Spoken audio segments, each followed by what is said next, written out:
All right, so everybody, welcome, Misokrattz. Is it You me? are now on stream. Am I live? Yay! We Hello, made everybody. it. It's We me. freaking made it. Okay, so voice is good, cam is good, all that good stuff. We are solid. Yeah. Let me know, guys. Give me like a, I don't know, like a lol, or if you're a miso sub, A lol? you could do a zeku, so Yeah, that do way zeku. we know we're good. Looking good, sounding good, nice. Jalen says miso. I think this might be the first time people have seen you on camera. Yeah, I want to say that. Maybe. Yeah. Yeah, I guess it wouldn't unless they walked in my stream because I have a camera there. Oh yeah, I guess it's small. That's right. but That's right. Yeah. Okay. I don't stream too often, but yeah. But you know, it's funny when you do stream though. You actually stream for a very long time. Holy crap! You are like, you probably hold the record of like the longest streams ever. Like when you stream, you stream like 12, 13 hours sometimes. I remember. Yeah, that happened. It was when I was playing Neo because I was just addicted to the game, and it's just one of those games where you don't stop. And I was like, "Whatever, just casual 12-hour stream." Those are the days. Casual 12-hour, you know, it's just casual. All right, so if you're not familiar with the format, pretty much, you know, I try to keep it super casual and stuff like that. Pretend we're going to a coffee shop or Denny's, right? Yeah, Denny's. I mean IHOP. Pretend we're going to IHOP, right? Pretend we're going to IHOP and we're just having a conversation. We're just chopping it up, and I feel like, I'm not sure. Did we talk? I know we talked like a good amount at, you know, like oh my god, Combo Breaker. Yeah. But I feel like since then we haven't really had like, you know, like a one-on-one conversation where we actually really get to know, or I actually like really get to know Miso. So I'm actually super excited because we finally get that time, and it was so cool. I think who was the one that, I think it was who brought you up, and I was like, oh yeah, we should totally ask her. Who was it? Do you remember who? What do you mean? So someone said for the interview. Yeah, someone said, oh, we should interview Miso. It was Brazzers. Brazzer, there you go. That's right. Brazzer was like, yeah, we should totally interview Misa. I was like, oh my god, I gotta ask her. Ask her. So I'm glad that you're finally here. But yeah, it's just super casual. And then I actually broke okay, Blaster. I actually broke things down like in three different things, like, you know, like about your lifestyle and, you know, fighting games, Yeah. and, you know, all the other stuff. But you know, yeah, so you know, I just kind of want to know more about that and have people know you too, since you've been part of the community for so long. Holy crap. Yeah. I feel like you're the big sister of the whole Aw. community. It's so crazy. I know. I think like it's been like 3 years or something. Like, it's crazy long if you really think about it. I want to say probably close to 4 years. I want to say that. Close to 4 years. And then when did we finally meet? What year was that? Like the second year or third year? 2019, so that would have been like the second year. Yeah. Oh my god, that is so crazy. I was so excited to meet you too, and I think that was my first time like meeting anyone from the FGC, like outside of like my locals, you know? Yeah. Because like usually I meet like, you know, like LPN, no respect, you know, blah, blah, blah. But like, you know, meeting you, and I forgot everybody else, to be honest. I met Rob TV there. I remember meeting him, but just I met a bunch of people over there, and but you were definitely like one of like, it's like, yeah, I can't wait to meet Miso, you know. No, I know. Hang out. I was like that too, and that was actually because of Ninja Razor that I was able to go. Wait, what do you mean? Because Ninja Razor, okay, for his job, he travels a lot, right? To hotels. So he was like, yeah, I get like mad free hotels because I freaking travel all the time. So he had a free hotel. He was like just offering it. He's like, if anybody wants to go to Combo Breaker, I'm going, and I'm not with anybody. So if anybody wants a free hotel, he said that in your Discord.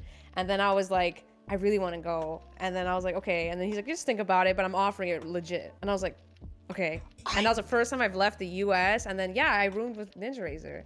Oh my god, I didn't know that. Oh, I legit didn't know it. Oh, maybe I knew it at the time and it slipped my mind. I forgot, yeah. But holy shit, so if there wasn't a room, then it would be really hard at that point, because then you have to pay for the flight and hotel. I would not have gone. Yeah. That is wild. Holy shit, shout out to Ninja. I know. didn't even realize that. Oh my god. So cool. And it was you. So nice it was you and someone else too, right? Yeah, so because I was like, it was the first time I've ever left Canada, was when I went to Combo Breaker. So I was scared. I'd never been on a plane, and I was like, I don't want to do this by myself. So I had friends that I met from my local scene that I asked them, like, are you guys gonna go to Combo Breaker? And I was like, I'm gonna have like a room, and I'll ask them if it's cool. And then Ninja said it was cool that I could bring people, like 2 people basically, so to travel with me. So then they came. So. That's so awesome. Oh my god. Yeah. It's so crazy how like I don't know, like it's crazy how like you could travel across the country. I was gonna say across the world, but across the country, and then like, you know, like have someone that you know on the other side, you know, and and feel safe and be like, yeah, heck yeah, you know, like you know, I'm glad that we're finally connecting and blah blah blah. Because I feel like before, if there wasn't like Discord or like all the other stuff, it would be really like, I don't know, like I've done it before when I was like 16 or 17, where I traveled to LA, and I literally got in a truck with a random dude I never met before, right? Yeah, and he picked me up from my house and drove us to LA. I was like 16 or 17. Bro, I would not. How could you be that brave? Nah. I don't know. I was playing a lot of like, you know, FPS, and I was just like, yeah, you know, if he's in my clan, that means I know him, so we're fine, you know. But we never. It was like that. But I never seen his picture. We never even talked on like voice call. It was like legit through like this chat program called like IRC. Anyway, but yeah. Okay. I guess that's fine. That's fine. It's like association, right? So yeah. like, you know, it makes sense. Okay. All right, my bad. I kind of got sidetracked there. All right, so guys, hey, let me introduce you guys to Misokrattz. I've known her for 3-4 years now. We're just gonna get to know Miso about her lifestyle, her fighting games, her arts, her and other stuff too that I totally forgot until you told me today. I was like, oh shit, that's right. So yeah, so it's typically about like an hour and a half or so. You know, but you know, like I said, it's just like we're sitting at a coffee shop or IHOP, and we're just kind of chopping it up. But it really gives us the opportunity to get to know you, and yeah, all that good stuff. So I guess like it's so weird. I always wanted to know this, but let me know where Misokrattz came. The name, like what started it? What is it? Okay, so there actually is a story behind it. I mean, it's not anything fantastical, but so when I was around like 13 or whatever, we got a cat, and that's my favorite cat I've had. I've had like 3, well, like I guess like 2 cats. The very first cat I was too young to remember, so we've had 2 cats in my life, and that was the last cat I had. I was like 13 and got this kitten, and then that was my name for her. It was Kratz. Her name was Kratz. Wait, so like okay, so with Kratz, like did Kratz like mean something to you at the time? Like what? Well, it was because I always do this, where it's like a little nickname. She was my little kitty Kratz, so it was like kitty cat. But oh, kitty Kratz. So I don't know. That's just how the name came from. So got it. Like, I see. Yeah, That's really cool. I didn't know that. Yeah, so like the Kratz part of me is kind of like cat, but it's my cat. So specifically this cat that I love to death. But that cat made me love cats. Like, I'm a huge cat person. Like, I'm one of those people like, yeah, maybe 3 cats, but I don't have cats right now. But yeah. So, and then miso, it's funny actually. I really love miso, like the food, like you know, I love it. But at the time, like I miso hadn't soup? tasted it. Yeah, like miso is a fermented soybean paste. So it's like a flavoring you put in a lot of things. So it's not just soup. Yeah, it's like, you know, there's miso eggplant or miso ramen, like you put in a lot of stuff. At the time, I'd never had it. I just thought it was so cool, and I thought the word was cute, and I loved just miso things, even though I hadn't tasted it at that point. So then like eventually what happened was I started using Kratz as like my little character names on certain things, on like, you know, if it's like a website, oh, make a username, it'd be Kratz, and then my email was miso_soup, and then at some point I merged it. I just merged them. You just merged it together. That's actually together. what happened. Yeah, and I was like, oh, Misokrattz, you know, and then, but I was really early. I was like the same year, so I was like 13. I was going by Kratz, and then I ended up just adding miso in front of it after I tried it. And I was, I actually did not. Wow. Okay. So ever since then you kind of just stuck with it. Like, have you had any like other like close call nicknames where you're thinking about changing it because they're like, because you know how like people are when they're 13, they're like, yeah, this is the coolest name, but they grow up, they're like, oh, I don't know if this is as cool anymore, so they start double guessing it. Like, have you did you go through that process where you almost changed your name? Never. I did. That one just stuck. Because I guess I was technically Kratz, and then I just was like upgraded it, and I was like, this is perfect. You know what I mean? And I don't know, it actually worked. And then like all these old accounts, like my DeviantArt, I've had that for a long ass time. I think since high school or whatever. I still post all my art there, but then like it's Misokrattz, and it's never changed. I've been like, yeah, this is good. Like, Wow. yeah, I've always had it. And I really love the name. I love it more now because, you know, now it's good memories. So yeah, definitely. I feel like ever since, I mean, especially since you had it since you were 13 years old, it ties back to a lot of things, right? yeah, my favorite kitty. Yeah. Wait, so you don't have cats now? No, I wanted to make sure like I had a big enough space and everything before Right. I got another cat, and it just kind of hasn't happened. But I love cats so much. I love cats too. My first pet was a cat, actually. And then it was dogs later on. Yeah. Okay, so that's the origin story of Misokrattz, and that I never knew that, and I actually never knew there was other misos. Like I always thought it was like miso soup. Yeah, miso is just like it's a paste. Yeah, it's just like so then they use the flavor stuff. So for as long as I've known you, I've always known you as you know, the fighting game player, and like throughout the years I got to know you as the graphic designer. I seen your art all over Twitter and stuff like that, and then just, I mean, I know you told me this before, but you just reminded me today that you also bake as well too. So like those are like the three things that I really want to get to know, but I kind of want to start with your fighting game origin, like how Misokrattz came about in the fighting games, because that's where I know you from, like first, right? So I kind of want to know, like, how did you get into fighting games, and what was your first fighting game that introduced you to fighting games, I guess? Okay, so yeah, I guess it's kind of long and storied because there's like different parts to it. So tell me all of I it, grew up, yeah. So I have two older brothers, and so at the time, I have two younger siblings now, but at the time, I was the youngest, right? And so I was a tomboy, which I'm happy about, but that's just how it happened. I always like boy stuff, but even though like video games are just video games, I never saw it that way, but people were like, that's a tomboy right there. I'm like, whatever. So they used to go to like arcades, and I would just go with them because they're my older brothers, and then, you know, they're playing and whatever, and then they loved Street Fighter 2.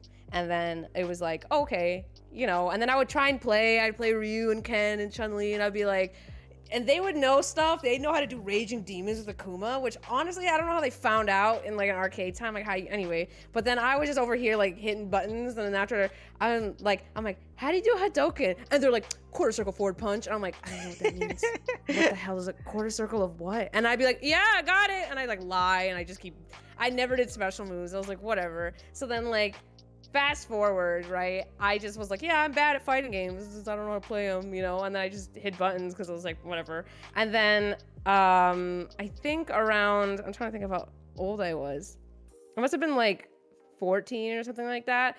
I started playing Street Fighter Alpha 3. So this game always holds a very special place in my heart. So Street Fighter Alpha 3 was where I was like, let me just play it. And then I was like playing it by myself and just like, and then I like was able to do the motions. I was like, wait, this makes sense all of a sudden. Like, I don't know, like my brothers weren't even like there teaching me. I was just like, just remembering. And I was like, oh my God, you roll the stick. It's oh my God, I get it. So then like, I was like, oh my God. So then I started like learning how to do stuff, and I learned how to combo, and I learned how to do supers and everything like that. And then I love Alpha 3. I'm just gonna bring it up. I love the Street Fighter Alpha games. But that was, to me, that was like the game that made me love fighting games, because I realized I'm like, wait, I'm not garbage at them. Like, you could just, I get it.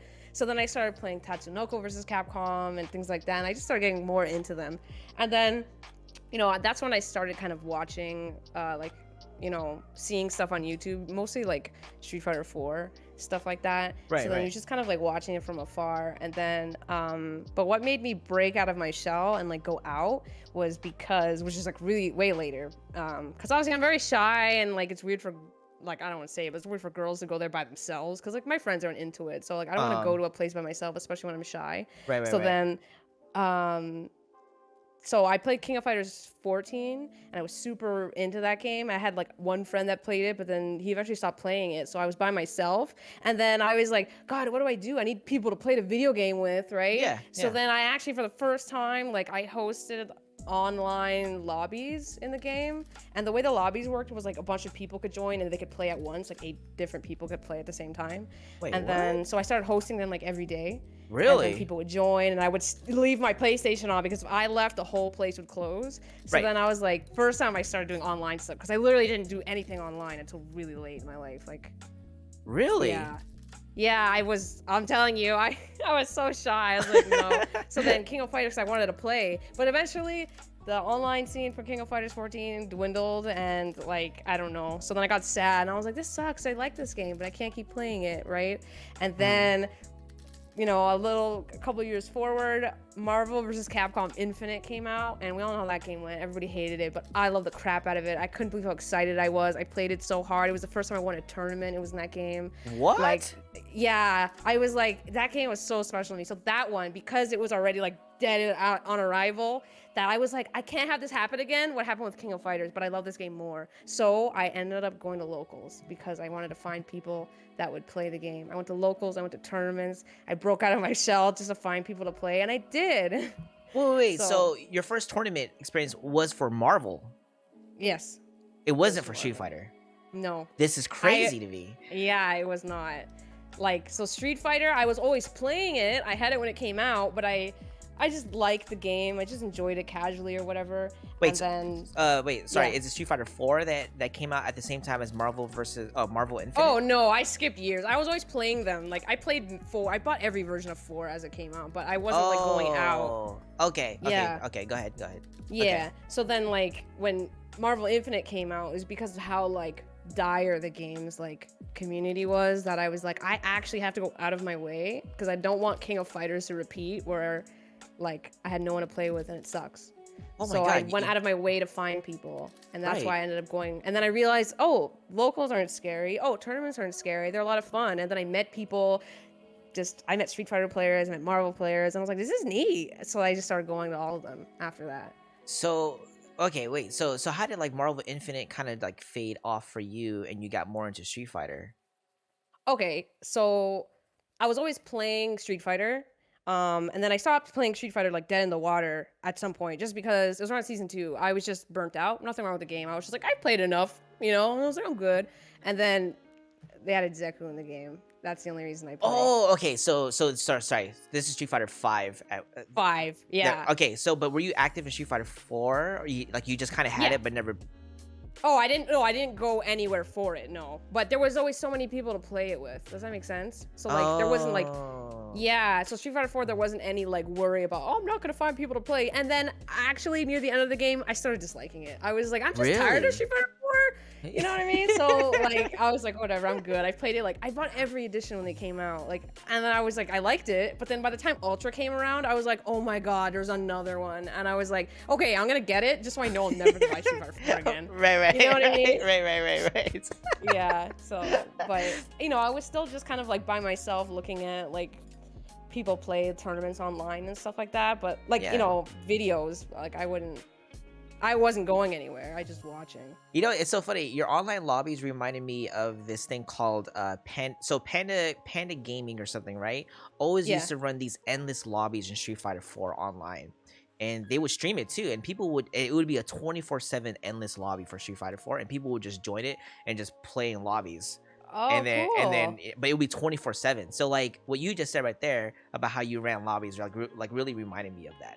Like, yeah, that's kind of cool, you know. Then eventually people stop joining the lobby, and then the game goes into a different, you know, whatever, right? Yeah, naturally. Damn. So I feel like you were like the big, like the, you know, you wanted Marvel Infinite to win. Like you wanted this shit to like, you know, it kind of reminds me of like Mortal Kombat. When Mortal Kombat 11 came out, a lot of people were going to locals to like hype up Mortal Kombat. But then eventually people stopped going to Mortal Kombat 11 tournaments, and then the game died and stuff like that. That's just how it is. But at least the beginning is where it's really good. So you're just like, you know what? It was worth it. For those like first 2 years, if it was hype, it's worth it then. Like, you know what I mean? Like, to me, that's how I see it. Even if it dies later, it's like, well, I had a good time. Yeah. So I'm going to ask a preemptive question that I know Brazer's going to ask you if he comes here. But is Marvel considered... Oh my god. I feel like you know, I just saw your face. I already know. I legit is Marvel considered an anime game? Okay, let me just say this, right? Oh my god, Marvel. Tell me what comes to your mind when I say Marvel. Tell me one thing. I think like, of Captain America. Yeah. Is Captain America an anime character? But is there air dashing in Marvel versus Marvel? There is, but see, it's not all characters have air dashes. Like, so what makes an anime game, or whatever the heck, right? Is like there are universal mechanics that every character shares, like air dashing. So like usually anime fighters are called air dashers. That's like the term instead of saying anime. Oh, it's an air dasher. Okay, I know what kind of game it is then, right? You can't call Marvel an air dasher because a lot of the characters do not have that. Like, there's a lot of different movement options for every character. Some people have flight, some people have double jumps, some people have triple jumps, Chun-Li only. Some people have air dashes, and some people have nothing. Some people don't have anything. They can just jump once like a Street Fighter character. But they all have super jump. But it's like, no, it's not an anime game. It's a hyper fighter. And if he fights me on this, Marvel came first. So it doesn't matter. If you want to, you gotta say his logic is just like, oh, but they do the same thing, which they don't. But it's like, anime games came second anyway. So if you want to classify your anime game, you have to say, oh, they're technically Marvel games by his logic, which doesn't make any sense. They're different games. Okay, so to you, what would constitute as an anime game? Okay, so first of all, it's got to have anime graphics. I'm sorry. Like, that's like the first part is it's got to be some anime game, right? Like anime, right? And then it's got to have like I guess you could have to say like they usually have air dashing. I don't think there's a single one that doesn't, right? Like they all usually have what air dashing. Like it's the main mechanic of an anime game. That is like, yeah, you know how like in Street Fighter 5 forward dash is a mechanic that every character has, and that's just in the game. Back dash. So they also have air dash. That is everybody, and it's like the same. You know what I mean? Like, it's just like, yeah, they air dash. But then like anime games also have 12,000 other system mechanics, right? Like this new game came out like Melty, and there's like a half moon thing, and they got shield, and it's the mechanics of the game. It's like all in the game, and it's like whatever. Like there's just a million mechanics in these games. They just, and the way the combo system is, like, it's just the way they play. Like, you know what I mean? Like, okay, they have a similar neutral, so then it's like, that's like an anime game. I remember asking the same question when I think it was your stream, or I was watching a Guilty Gear stream. And I was like, oh, and someone said, oh, are you ever gonna play Guilty Gear? I was like, I'm not really into anime games. And someone says, but it's not really an anime game, bro. They say that. They say that. Enlighten us. Okay, it's because they're saying that because the new Guilty Gear, people are hating on it because they changed a lot from the last Guilty Gear game. So they're like, oh, it's very footsie based like Street Fighter. That's what they're trying to say when they say it's not really anime. It's because it's different from the last Guilty Gear. That's all they're saying. But it's still an anime game. It's still an anime game. Yeah, but no, it's not different enough that it's not even an anime game, even by their definition. They're just being haters. So people are not saying that Guilty Gear. Wait, hold on. What am I saying? So people are saying Guilty Gear is not an anime because it's different from the older Guilty Gear. That's literally. No one is really saying it's not anime. But when somebody says that, they're like, it's like, have you ever heard of the Grand Blue Fantasy game? Yeah, that's anime as fuck, right? That's anime shit. But then the anime players will say, oh, it's like an anime Street Fighter. Like, they're kind of saying, it's like not really an anime game. They say that, and it's like, bro, like, I get what you're trying to say. It's like an in-between where it's, like, toned down a little bit, but just look at the game. Like if you watch how it plays, it's like, that's not anything like Street Fighter. Like, there's, like, you can kind of, like, shimmy a throw in that game. Oh. Like, you can, like, shimmy a throw. So then they're like, oh, it's like Street Fighter. And it's just like, what? That doesn't, like, you know what I mean? Like, there's more to it than that. So then that's why they kind of saying, oh, it's not totally anime. It's like, no, it's an anime game. It's fine. Just, you know? Yeah. Okay. All right. So, so the conclusion is Marvel is not an anime game. Brazzer. It's not an anime. It's not an anime game. Guilty Gear is an anime game. Mm-hmm. Melty Blood is an anime game. Oh, super anime. Blaze Blue Grand Fantasy is an anime game. I don't know what the fuck. Well, another tell of if it's an anime game is if it doesn't just say round one fight. If it says some sentence and then it doesn't say round one fight, it's an anime game. That's it. Oh yeah, that's right. They always have this like some weird ass, not weird, sorry. They always have some like crazy intro. Or it's like the universe expands in your favor. Yeah. Like that's like what? Does that mean round one? Yeah. What does that mean? She reads like a poem, and it's like what does that mean? And they don't say fight either. They're like, the conclusion has begun. And it's like, what? What is that? Okay, I guess I'm playing now. Oh. Is that what they say? The conclusion? No, it's something like that. There's one of them. It's like, can't escape from crossing fate. What, dude? That's actually one of them. Oh, that's Blaze Blue tag battle. Word for word. Can't escape from crossing fate. The conclusion has begun. Oh my god, that's so funny. Okay, so what are the main things that tripped me out when I first met you, when I first saw you play, is that you were playing on analog. I know it's like it's probably like a small like thing for a lot of people, but it tripped me out because I've never seen anyone play with analog before. It's either fight stick or D-pad. So okay, have you always played with analog, or did you try D-pad? Did you try fight stick and you're like, nah, this is not for me. Analog is my shit. Yeah, well, so obviously when I first played Street Fighter 2, it wasn't an arcade cab, but I never played a game at the time, so it doesn't count. I don't know what I was doing anyway. Right. And by the time I actually cared to play, I was like, I used the controller I'm using because Street Fighter 4, because that was one I put a lot of time into. SF4? And then Street Fighter 4. Okay. Right. Okay. Because I was like early enough that I was like, okay, I'm gonna this is a controller I'm using, and I got really used to it, and I still use the same button layout that I used for 4 and 5. Like I still use the same, I swapped around all my buttons, Oh really? Yeah, and it was because of Street Fighter 4, and they just kept it. So yeah, so basically when I played it on consoles, it made sense to me that using the arcade stick, why wouldn't I use the stick on the controller?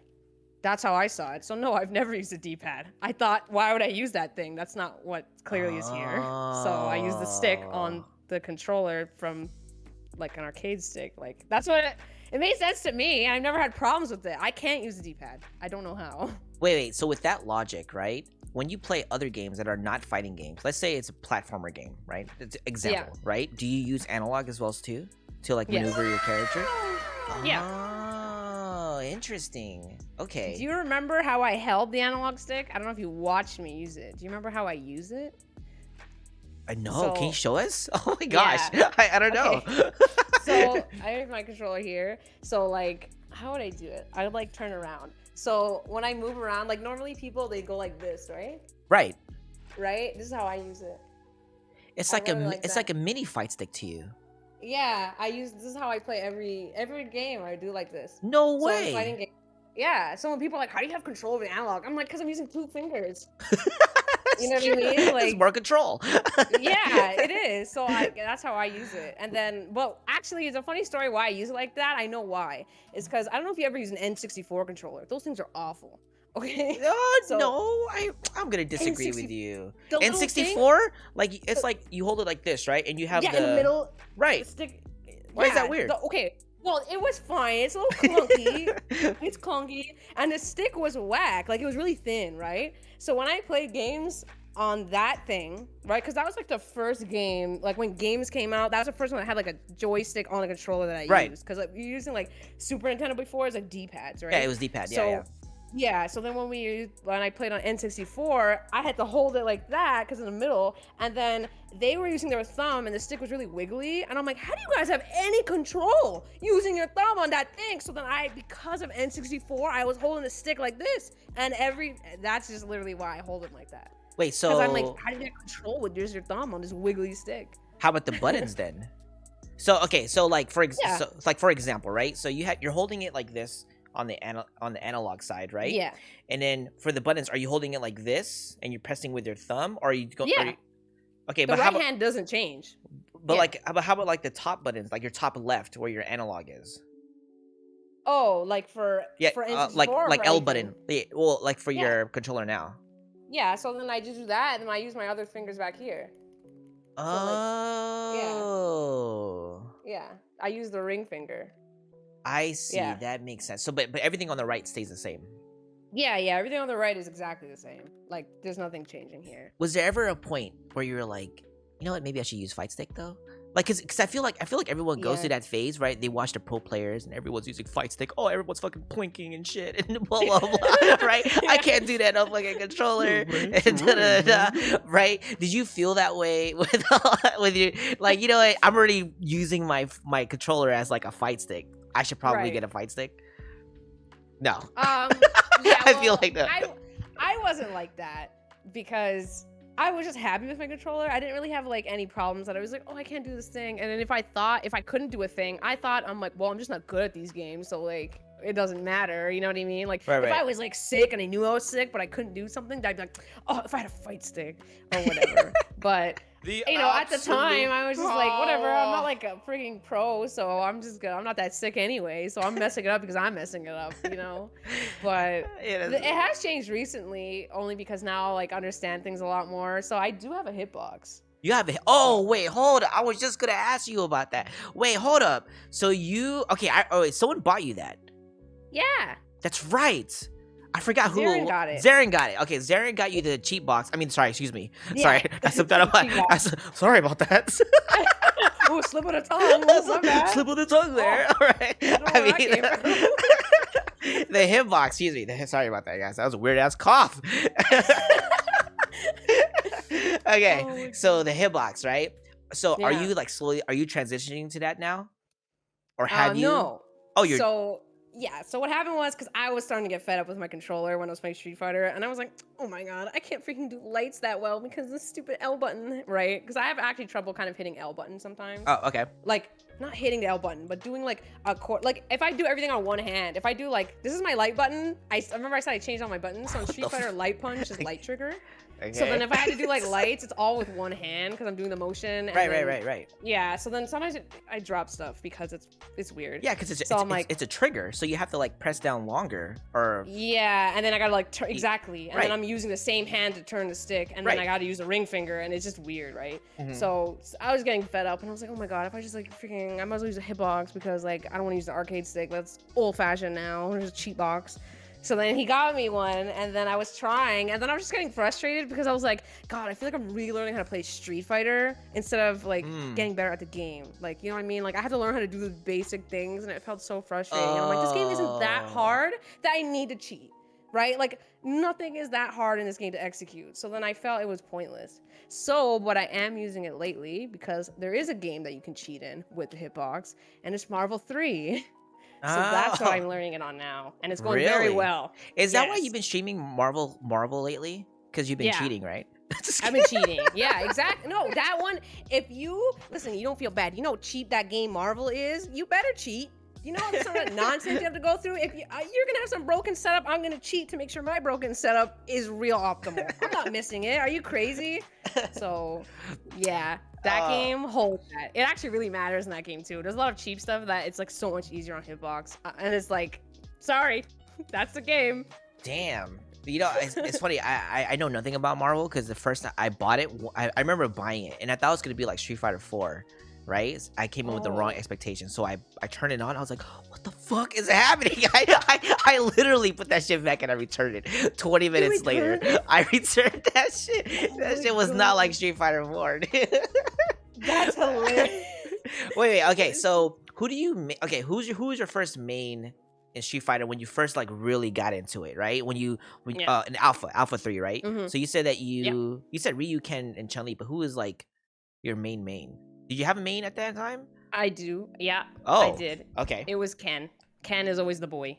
Really? Yeah. Ken is that boy. Yeah. Ken is, especially in Alpha, he was so sick. Ken, and then Alpha 3, there was also Cody. So it's Ken and Cody were my two characters. What the fuck? I did not know this. I know. Wait, so Street Fighter 4 comes out, right? Yeah. And you're like, I'm gonna play Ken? Mm-hmm. What the fuck? You're Ken a Ken player? No! Yeah. No. Okay, there's only stick one now.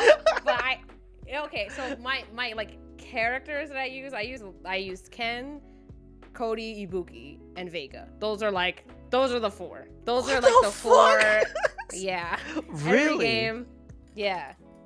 Those are the characters. Like Miso, you're but tripping Ken me was out. always like a little buff. What do you mean? So okay, what? good. No, go ahead.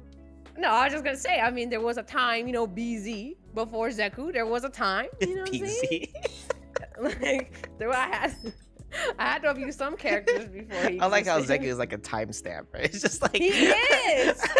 It's an important milestone. okay. So you're playing Street Fighter 5. You're doing Wake Up EXDP with Ken. You're all this shit, right?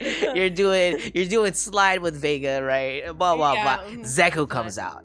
All right. Yeah. So I need to know where this came from, because to me it's like, okay, I know she loves Zeku, but when did it start? How did it start?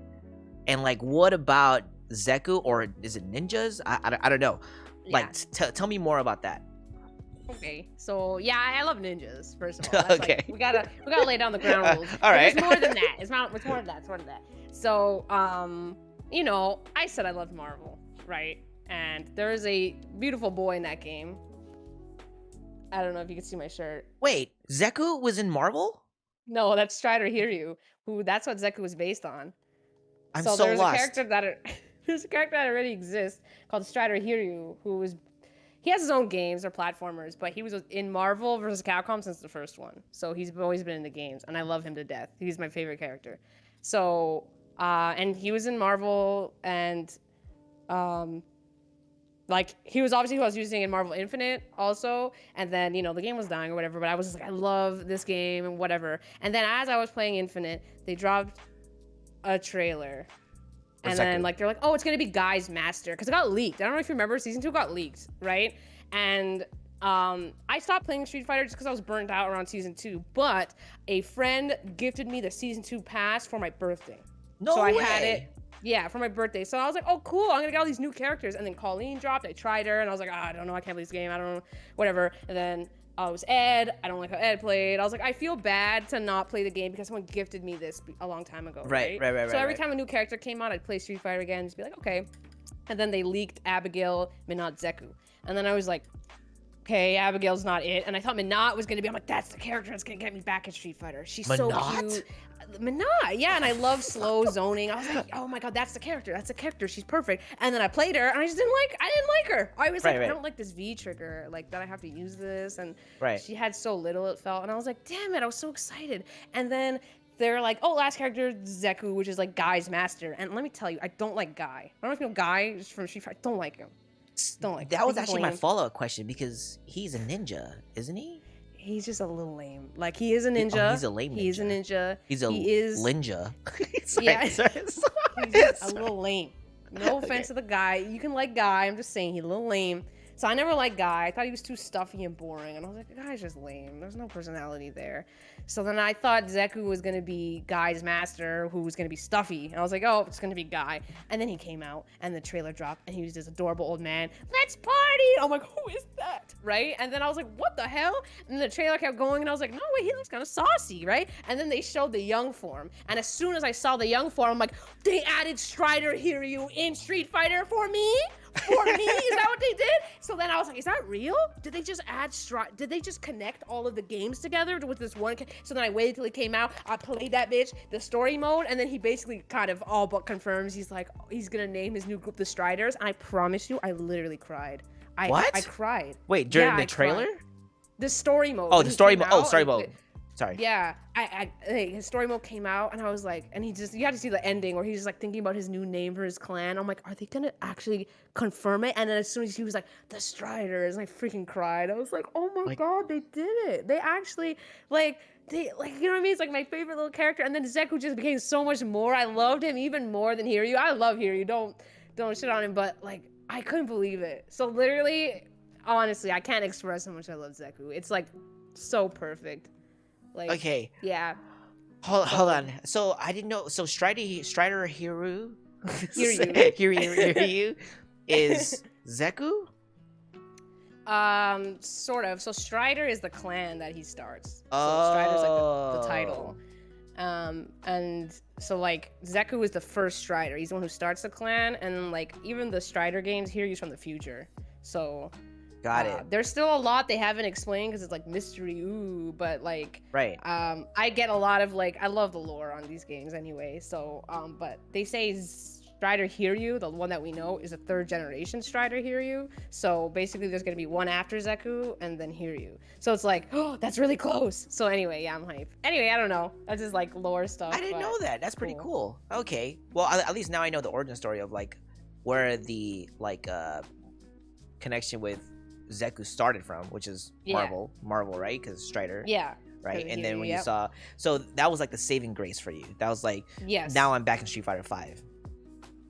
Yeah, I was still playing it because I just kept liking it more and more, and I was like playing the game, and then I was like, I was still playing it casually, but I was playing the game because before I wasn't playing it at all, and I was like, I really like Zeku enough that I'm gonna keep playing the game. So I just played it for fun, and like a lot of people played it, so it was easy to find people to play with, and I was like, yeah, I play Street Fighter, you know what I mean? I always liked it, but it was always kind of like in the background because I don't think you also remember I played Soul Calibur competitively.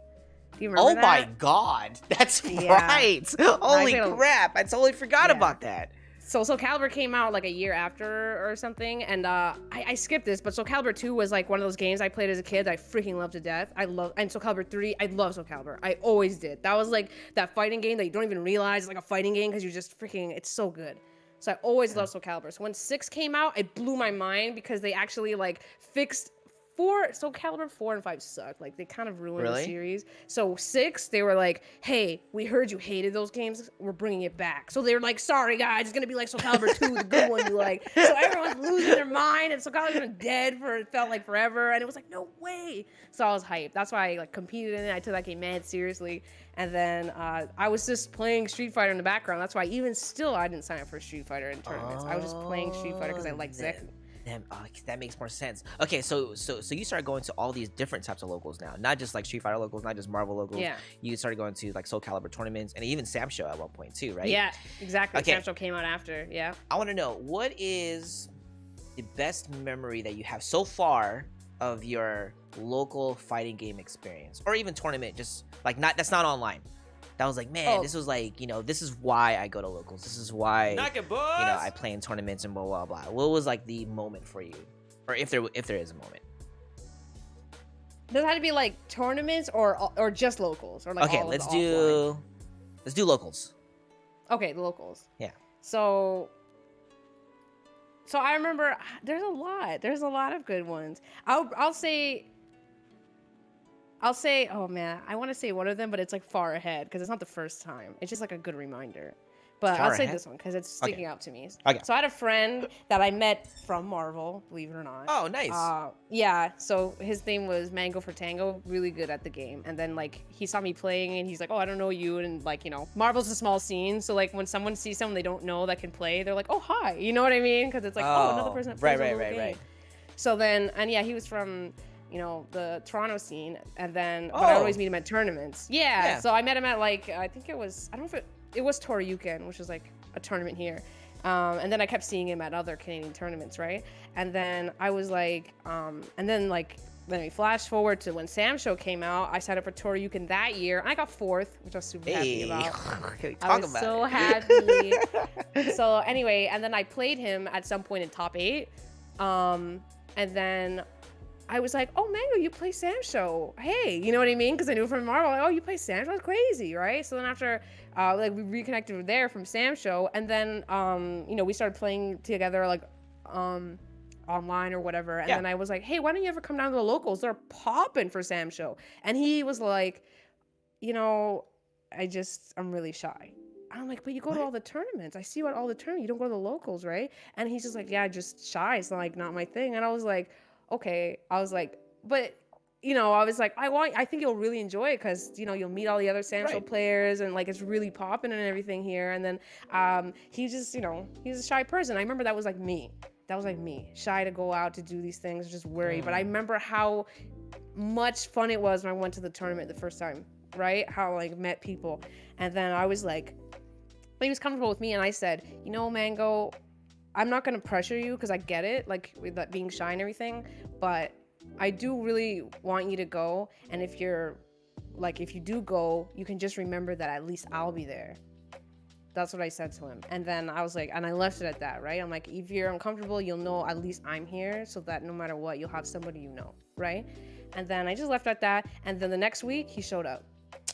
And I was like, Mango, you came! And he was like one of the first people there because I always go there early. I'm like, holy shit, Mango, you showed up. I was so proud of him. You're like, you know what I mean? Because like I got it. I understood because I was like me, right? Yeah. But like I didn't have any, but he was already going to tournaments. We were scared to go to the locals, right? I guess they're more intimate. I get it. So then after I was like, I'm so happy you came. And then he kicked ass. He kicked ass in the Sam show. Like he did so good. And he was such a good addition to like the local scene because the competition went up because he was showing up. And then afterward, he started going every week on his own without me even saying I'm going. And I was like, so to me, I was like, I'm so glad that this happened. You know what I mean? Like, I'm so glad that that happened. I don't know. And I was like, so like to me, that was like, this is like why fighting games are so cool, right? Because it's like, I don't know, I opened up for the same way, and like, you know, and I was glad that he did, and like getting out of your shell and meeting friends, and now you have like friends and stuff, and it's like, I don't know, to me, it's so beautiful, like. Yeah, that's how it is. That's a really good story. Holy shit, that almost, I'm not gonna lie, that shit almost made me cry.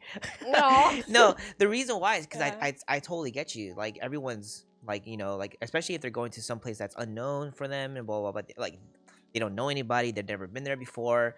It always really helps when you have like a familiar face. So for you to say that to him, that probably like changed everything. I mean, obviously it did change everything because he started going there by himself, and you are the root of that. That's amazing, you know. And so like now he's gonna remember that for life, you know. Like in any game that comes out moving forward, like he's gonna remember that. Like when he goes to a local, he's like, you know what, I remember when I felt that way, but Miso said this to me, and I feel, you know, now I could go there. You know what I'm saying? So that's really cool. Holy shit. I know. Oh my god. And he's so sweet too. Like Mango's the best. You know, so I was happy that he, like, you know, it felt like he trusted me enough to show up, kind of thing. Like, so I was like, oh, I'm really happy you did. And I'm happy you're enjoying yourself like every week. Like he was just going like at some point more than I did, because I used to go every week also for Sam's show, and then like at some point I'd miss a week or whatever, but then he was there and I was like watching the thing from home. I'm like, let's go, Mango. Like winning the tournaments and stuff. So yeah. That's so cool. Man, so like, you know, with fighting games, I know you played a lot, but you also did a lot of art for a lot of people too. Like I see it on Twitter. Yeah. I mean, like for me, like you did all the sub badges.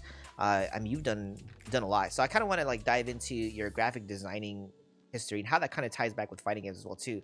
Like, did that start around the time of fighting games, or was it like something that you picked up later on, or?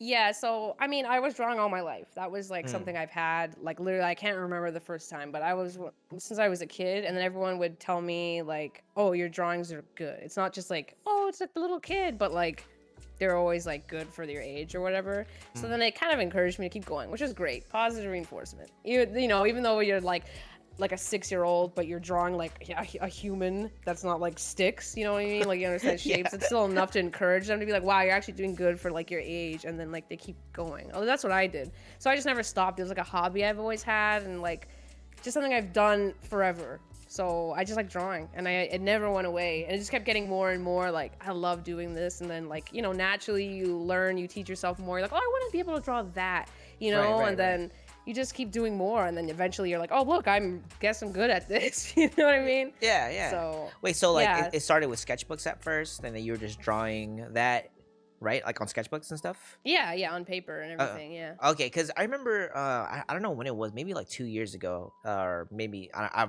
can't figure out the timeline, but you switched over to digital. I remember, right? There was a transition where you switched over and you started drawing digitally. Yeah, so, it was actually a long time ago. I got my first tablet. Oops. Yeah, it was long, but I would still sometimes draw. I mean, I still draw on paper. It's just like. Oh, okay. Yeah. It's still like it's not gone, but the first switch to it is because I got like a drawing tablet, which is like, not the one with the screen. Like it was like those old ones where and this is like, I think I was like 18 or something, 19 maybe, and then I got one, and then it was kind of hard. It's actually hard to learn it like at first, to actually like see the screen and then have the pencil down and like actually make a circle and close the ends. It's like riding a bike where you're just like, oh my god, is this even possible? And then at some point it just clicks and you're like, oh, and you can't forget. So but to make that easier, because you have to like re-ink stuff, was I would draw it on paper, and then I would scan it into digital and I would trace it over digitally. So they would have like the colors and then color it digitally. But I was still drawing on paper, but rendering it digitally. So then I eventually stopped doing that because that's way more work. And you know what I mean? Like, okay, just draw it on digital. And then, but me doing that kind of work, like tracing my own work and adding the color and shading it digitally, like gave me enough like you know, comfortability doing that. So then like now I can just draw straight on, and it's like, you know, so that was a long time ago, but you still have to like kind of teach yourself how to draw digitally. It's not like literally one for one. I was just gonna ask you that if you were like self-taught, or did you go to school for this? Or... Yeah, I'm actually self-taught. That's really cool because you're hella fucking good at it. That's what trips me out. You know what I'm saying? And I and then like people started commissioning you. Like, when did that start? Okay, was it like through fighting games people started commissioning you, or like how did you get recognized for your work at that point? You know, when people started like saying, "Hey, Miso, can you do me a solid?" You know, say like, "Draw this for me," or blah blah blah. Like when was that? So that was because of fighting games. Okay. Because like, well, it was because like, I have the Twitter, and then it was literally the Twitter was just for my art. I actually started that Twitter because of school, believe it or not. So that's why I don't know if you remember, my tag wasn't always at Misokrattz. Had my last name in it because. What the hell? I know you remember. Well, because you told me, you were like, "Oh, I'm happy you did change it to at Misokrattz." Because like I was thinking, I'm like, should I change it? Okay, wait, hold on. This was years ago. It was years ago. Oh, years ago. Okay. Yeah, it's a long time ago. Okay, but got it was at Allegro Miso before. Oh, that's right. Yeah, it was. Yeah. So I did that because we had to make a Twitter account for my grade 12. No, not grade 12. My college, like my university. We had like an art class, and then I was like, it was such a dumb class, so stupid. We had to like live tweet about going to. Anyway, let me not talk about that. So then we had to make a Twitter. Yeah, we had to live. That was an assignment. Was live tweeting. I'm like, are you serious? I don't even have a Twitter, so I had to make a Twitter. And then because I was like, I'm never gonna use this dumb site, right? That I was like, okay, I guess I should put my name in it somehow.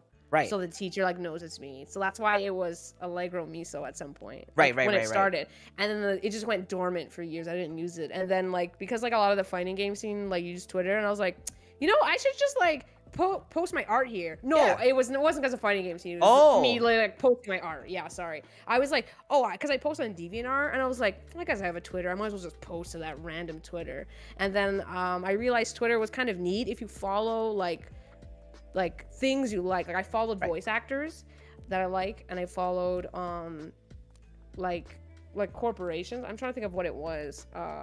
Not many, but I basically followed voice actors I like. Okay. And then I was like, oh, this is nice. You know what I mean? I was like, oh, I just get to it. They just, you know what I mean? I was like, oh, okay. And then I posted art, and then it was like, whatever. And then eventually, like, the fighting game scene I realized was on Twitter, and then I just kind of naturally exploded that. It was like, oh, now I'm in a bunch of fighting game stuff on Twitter. So then, yeah, it was because of the fighting game scene that I get commissions and stuff because, you know, I draw my interest, and naturally people see it, and they're like, can you draw me too? And it's like, yeah, sure. Oh wait. So your early art. What was it? Not early art, but I guess like the art that you posted on Twitter before FGC stuff. What was it? What were you drawing? Well, we were drawing like I was drawing like everything. Like well, what I started was I love Dragon Ball Z. Whoa, what? Yeah. Okay. Okay. All right. Damn it. That should have been part of my question. Okay, go ahead. Okay, I love Dragon Ball Z, and then I love drawing cartoons. So I drew Powerpuff Girls, stuff I loved.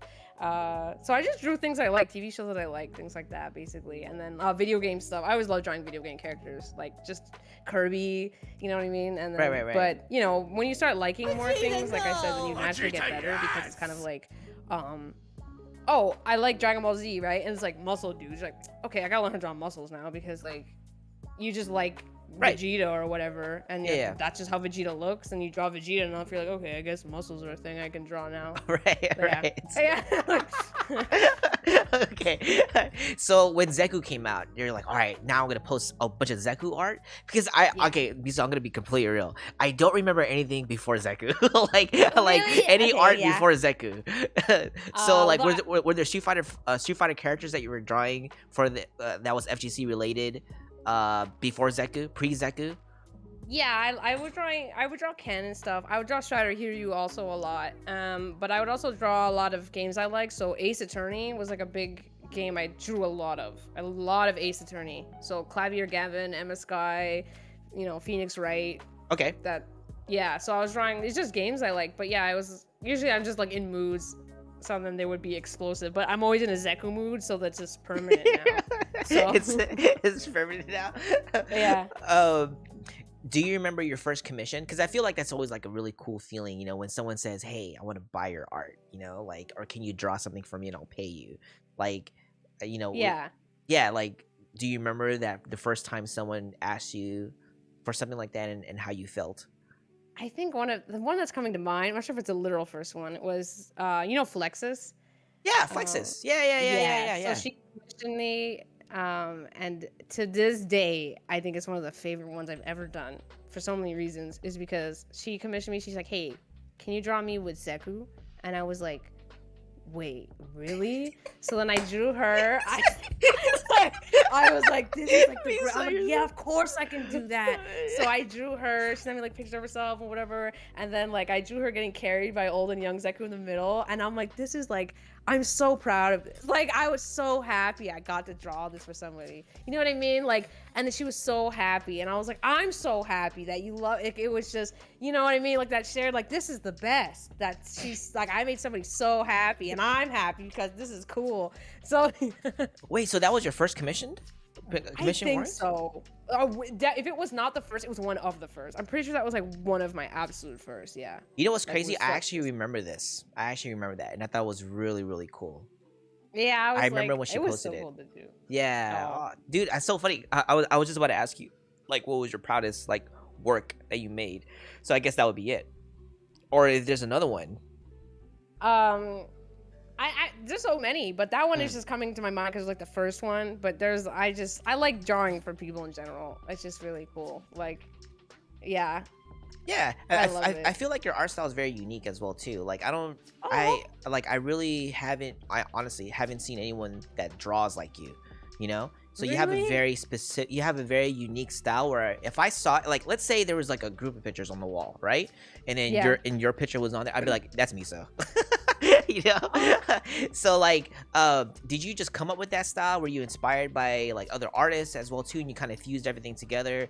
Or like, how'd you start? Because I feel like, you know, when artists create something unique like that, it's like I always wonder where it came from. Like, you know, did it just come about or whatever? You know, like the origins of that, like that style.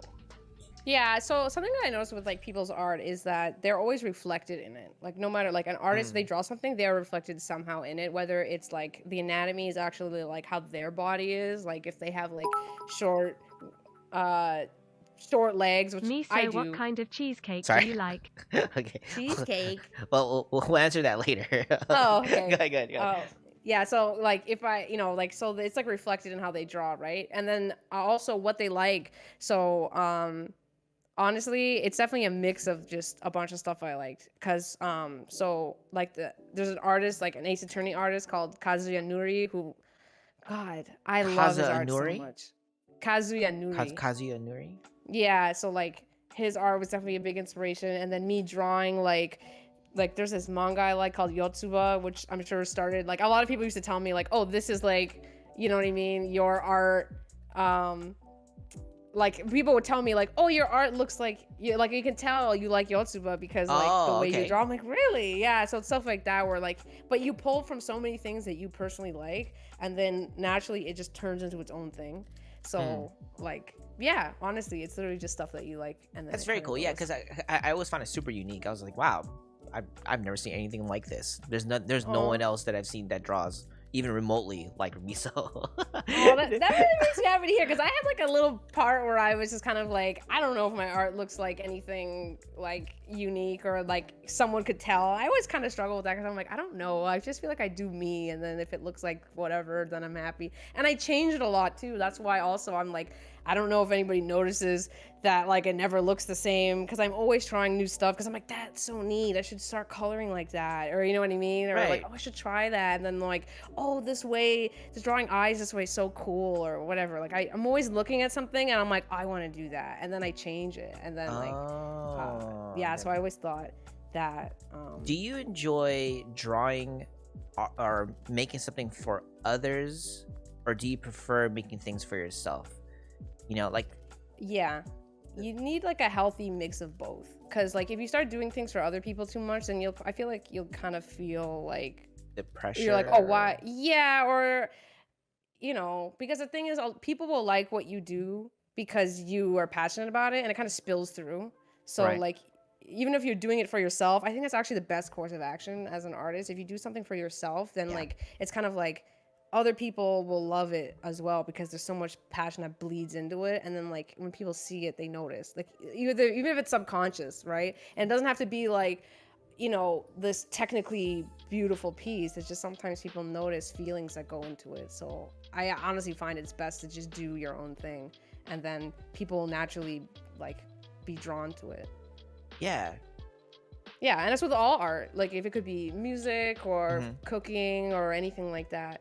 But yeah, so I think you need a bit of both. And I like drawing for other people, but like if I was only doing that, like it was like, I'm just some artist for hire, I feel like it'd be kind of lifeless at some point. Right. Because then you're just you'd lose yourself, right? Right. Yeah. And you're not really drawing for yourself. What makes you happy? You know what I'm saying? Like, you're just drawing things for other people would make, I totally get that. So like, you kind of touched on that just a little bit, like you said, like you said cooking, right? Yeah.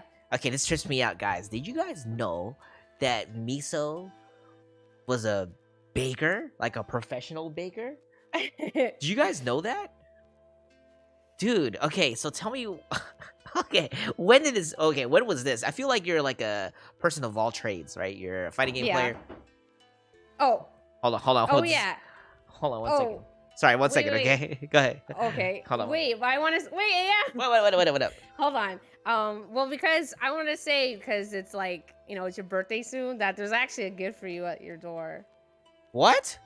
Yeah. We got you a gift. Yeah, right. Go to the door. You'll see.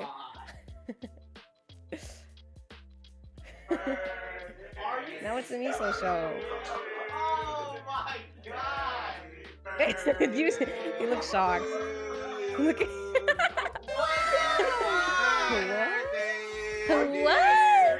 Hello? What's going on, guys? Wow, it's a party! Look, there's a dog and everything. Hey. Happy birthday. What it do, chat? Look. Solar homies. We got money and stamps and Jalen. Look at the cake!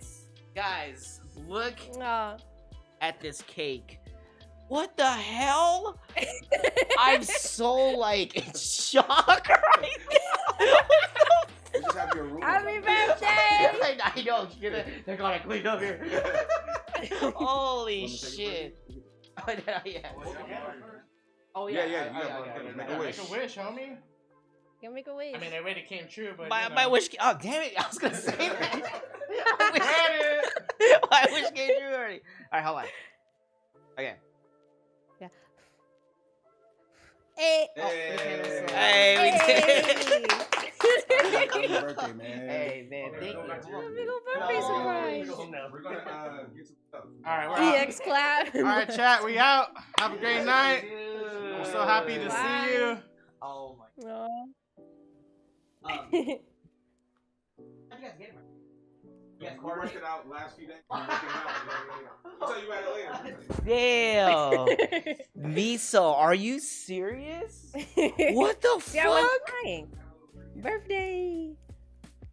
I am tripping out right now. I did not expect that at all. Holy fuck. I should have cleaned my room better. Well, it looks pretty good. Unless you clean this one corner where the camera is showing. I know, right? This is always... That's clean. It's like a mess everywhere else.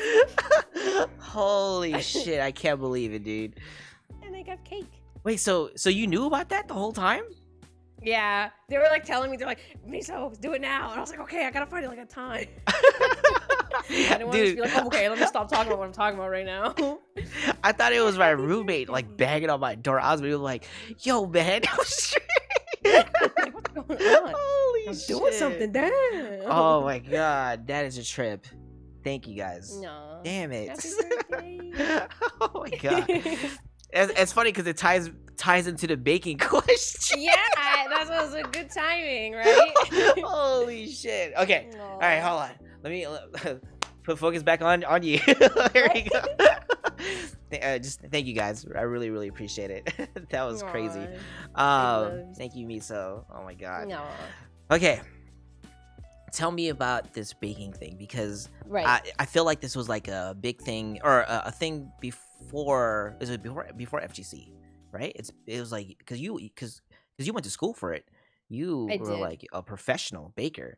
So was this like a childhood thing that you always wanted to do? Did you fall in love with it later on in life? You know, like what kind of inspired the whole baking process?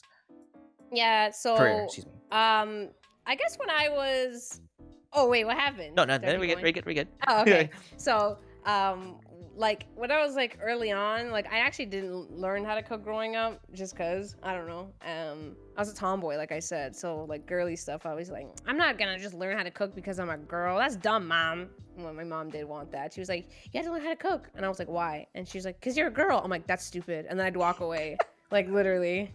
So it took me a while. Like there was like a time where like I couldn't do anything, and then I was like, whatever. So what actually happened was I was in university, and I was in university for screenwriting, which is like to be a writer for television or movies, right? Like to write scripts and stuff. Yeah. And it was a hard program to get into also, and they only took like 20 people, and surprise, I was one of them. But I was happy at the time, but university was awful. Let me tell you, that was not good. I was 18. I went straight there. I was 18 as of a month because my birthday's in end of August and school starts September.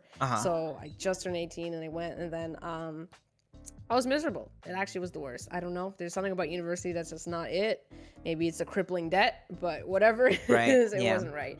So, but while I was there was something that there was like an anime club, and then like I was like, let me just go to it, I guess. And then I went, and then there was like, oh, one day they're like, hey, we're gonna have like a little garage sale, and you could just sell your stuff in the school. There we'll have like one of the hallways, you'll have booths. And then I was like, that sounds like fun. I just want to do that. So then I got like I made some Kirby statues and little out of clay, and then like I asked my friend, she had a bunch of old anime junk that she was like, yeah, I just want to get rid of it. And I was like, yeah, I'll give you the money for it. I just want to do it, I guess. I just wanted to sell stuff. So I had like her manga and her posters and like wall scrolls and things she just didn't want anymore, little like figurines and things. So then I was just manning the little shop there, and then people would come by, and I'm chatting with them, and I'm selling it. I'm like, you know what? Selling stuff like this is really sick. I was like, this is cool. Can I? And then like from there, I realized I wanted to be like an entrepreneur. I was like, I want to do this. I want to run a shop. Right. So then I was like, what do I want to sell though? Like obviously, like, you know what I mean? And then I realized I was like, I don't remember exactly how it started, but I love sweets. I always have. So then like I was like, you know what'd be sick if I want to own a cafe. It's still a dream I have. Oh really? Yeah, that's what I wanted to do. I'm like, I want to own a cafe. That was what I wanted to do. And so why I went to culinary school was because I was like, I feel like I'd like such a fraud if I just bought a cafe but didn't know how the industry worked. So I was like, let me learn how to make stuff. Let me learn how to do it. And then I could make the recipes, and I could do this stuff. And then I can, you know, it's like the first step for me owning a cafe. So then I struggled to get into culinary school because it's expensive, and it took a while, but I eventually got in. And it was a long road because like I said, I didn't know how to do anything. I didn't know how to cook at all. And then like I remember like it was one of the first days we had to like make a soup, and then like my soup came out a little darker than it was supposed to. Yeah, well, it was like, you know, it was Chef College. Yeah. So we made like it was like a creamy potato soup. I can't remember the exact soup, but it was creamy. It was like white. But then mine was a little darker. And I'm like, why is it dark, right? And then like she was like, oh, you just let the butter in the pan for too long. So like the end result, it came out a little darker. Right. And then I was like, oh my God, I just screw up. And then I walked into the bathroom, I freaking cried. And I was like, why did I think I could do this? Right. I was like, I'm so stupid. Like I've never like held a knife like this in my life. Why did I think I could just walk into a culinary school and like do it? You know, and then like, but from that, it was like one of the first days, and from then it kind of like clicked that, you know, it's like, just do your best. You know what I mean? Like, right. So then it happened, and then like, eventually I was good at it. Like, you know, like it was like I needed that cry basically. Like you need that cry to be like, God, like why did I, you know what I mean? Like, so then it makes you like work hard, and then I also learned another life lesson there that it was like, I can do anything I want to do if I put my mind to it. It took 20 years. But that literally, because I got like a honor student thing at the culinary school at Holy the end of shit. it. Yeah, and then I was like, I can really, if I am passionate about something and I want it, I know I can work hard for it. And that literally taught me that. Like, and it was like such a hard 2 years before then, because I left university thinking like, what is this? And then it was like a 2-year gap before I went there. Mhm. And I was like, you know, that was really eye-opening, because like literally there was nothing in the world that said you could cook. Like everything said against it. But then like, just because I tried that, now I can. That's all it is. So so basically, you know, I graduated culinary school. I ended up working at that school for like years. I only don't work there now because COVID. That's the only reason. That's the only reason why? Yes. Really? I was working there. Yeah. So when like the school obviously shut down because of lockdowns, it just got laid off because the school's not open. And I don't know if it's still running. Honestly, I should check in, but I don't think I'm going to work there again. I've already, you know, like whatever. I don't know if it's still open at all. But yeah, it's the only reason I don't work there now. But I was working at that school for like 5 years. That's 6. I'm trying to think now. Time is weird. Yeah, I was working there a long time. And then, but between that, I always kept that job. And then I would work at other like culinary jobs while I was also at the school. So then like I was a head baker. The last job I had, that is so trippy. I was a head baker for a restaurant, and I was making the menu, and I was the only one doing the work, and it was great. I love the work, but I realized the restaurant industry is not for me. So okay. So when you started working at a restaurant, you realized the restaurant industry is not for you. Yes. The only reason though is because working for people sucks.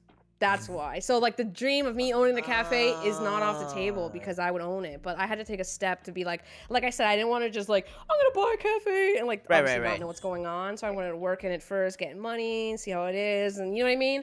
But then the restaurant industry is pretty not fun. Like for anybody. Like it's kind of like, it's just like, because there's a lot of poor management and things like that, and like poor workers getting overworked and underpaid and stuff like that. And honestly, my job at that place, I was a head baker. I was getting paid the most out of like nearly anybody that was there.